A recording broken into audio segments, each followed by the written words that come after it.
संत रामपाल जी महाराज एक ऐसे महान संत जिन्होंने अपनी सतभक्ति, तत्व ज्ञान, करुणा और सेवा के बल पर समाज में नई मिसाल कायम की है।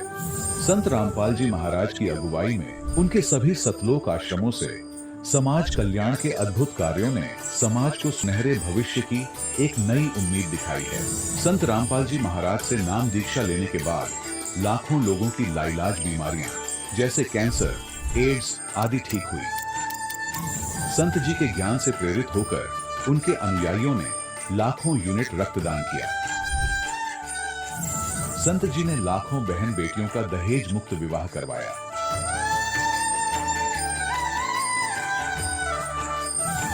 संत जी ने लाखों लोगों का नशा छुड़वाया, करोड़ों उजड़े परिवार बसे। संत जी के आश्रमों में समागम के दौरान निःशुल्क नेत्र चिकित्सा, दंत चिकित्सा प्रदान की जाती है। संत रामपाल जी महाराज द्वारा समय समय पर पर्यावरण संरक्षण के उद्देश्य से बड़े स्तर पर वृक्षारोपण किया जाता है। संत जी ने जरूरतमंदों को तत्काल राहत पहुंचाने के लिए एम्बुलेंस सेवा शुरू की। संत जी अपने अनुयायियों को देहदान के लिए प्रेरित करते हैं, जिससे मानवता की सेवा और चिकित्सा क्षेत्र में सुधार हो सके।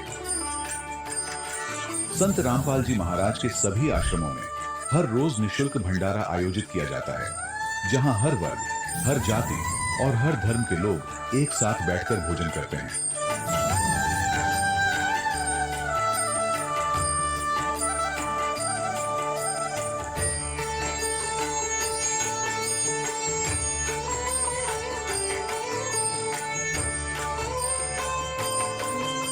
संत रामपाल जी महाराज की अन्नपूर्णा मुहिम ने गरीब और बेसहारा लोगों के जीवन में एक नई ऊर्जा और उम्मीद को जन्म दिया है। घर घर खाद्य सामग्री और जरूरी मदद पहुंचाकर संत रामपाल जी महाराज ने लोगों को दुख और मजबूरी से लड़ने की ताकत प्रदान की है।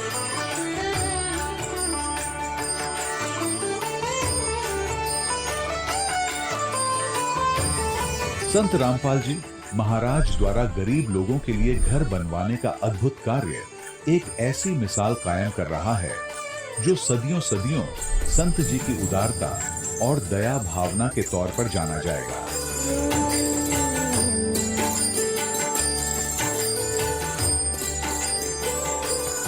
संत रामपाल जी महाराज के आश्रम में हजारों बुजुर्गों को सम्मान और प्यार के साथ जीवन जीने का अवसर मिलता है। उनके खाने, रहने और स्वास्थ्य की पूरी जिम्मेदारी संत रामपाल जी महाराज उठाते हैं। अनाथ बच्चों के लिए संत रामपाल जी महाराज के सभी आश्रम किसी वरदान से कम नहीं। यहाँ उन्हें शिक्षा, संस्कार और भविष्य के लिए बेहतर अवसर प्रदान किए जाते हैं। चाहे बाढ़ हो, भूकंप या महामारी, संत रामपाल जी महाराज और उनके अनुयायी हमेशा ही जरूरतमंदों के लिए सबसे आगे खड़े रहते हैं। कोविड महामारी के दौरान संत रामपाल जी महाराज के आश्रमों से करोड़ों लोगों के लिए भोजन, दवाइयां और जीवन रक्षक सामग्रियां उपलब्ध कराई गई। चाहे गरीब की मदद हो या किसी शोषित और पीड़ित वर्ग के हक और सम्मान की लड़ाई, संत रामपाल जी महाराज ने हमेशा ही उनकी दबी आवाज को सरकारों तक पहुंचाया है और उन्हें उचित न्याय दिलवाने में अहम है। समाज में आध्यात्मिक और सामाजिक मूल्यों के प्रति जागरूकता लाने में संत रामपाल जी महाराज हर कदम पर मानवता के सच्चे सेवक साबित हुए हैं। संत रामपाल जी महाराज का जीवन हमें सिखाता है कि सच्ची सेवा वही है जो निस्वार्थ भाव से की जाए। आइए हम भी इस महान सेवा के कार्य में इस महान संत से जुड़ें और संत रामपाल जी महाराज से नाम दीक्षा लेकर अपने जीवन को धन्य बनाएं।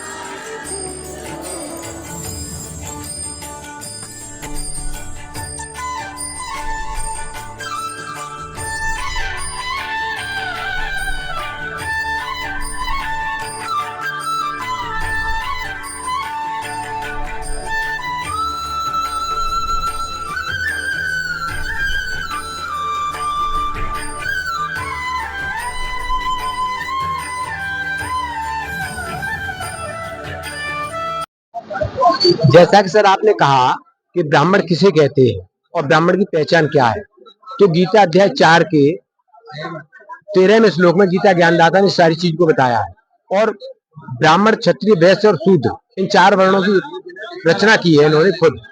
उसका जाति से कोई संबंध नहीं है कि जाति से कोई शूद्र होता है, ऐसा कुछ भी नहीं है। उसमें कहा है कि चतुर्वर्ण मया सृष्टम गुण कर्म स्वभाव से तस्य कर्तारम विद्य कर्तारम अव्ययम्। इन 4 वर्णों की व्यवस्था मैंने उन मनुष्यों के गुण और कर्म के अनुसार जो है इनका विभाजन किया है। मैंने 4 वर्णों की व्यवस्था की है, जातियों का इससे कोई लेना देना नहीं है। और वो जो परमात्मा, अविनाशी परमात्मा है, वो इन सारी चीजों से परे है, उसने कोई वर्ण व्यवस्था नहीं बनाई जिसके हम आप बच्चे हैं। और वही चीज आपको हम दिखाते हैं कि इसमें भी कहा जा रहा है, ये गीता अध्याय 18 का 41वां श्लोक है। आप देखेंगे, ब्राह्मण क्षत्रिय विषाम शूद्राम च परंतप कर्माण प्रविभक्तान स्वभाव प्रविवैरुण है। यहाँ स्पष्ट आप देखेंगे, हे परंतप ब्राह्मण, क्षत्रिय और वैश्यों के तथा शूद्रों के कर्म स्वभाव से उत्पन्न गुणों के द्वारा विभक्त किए गए हैं।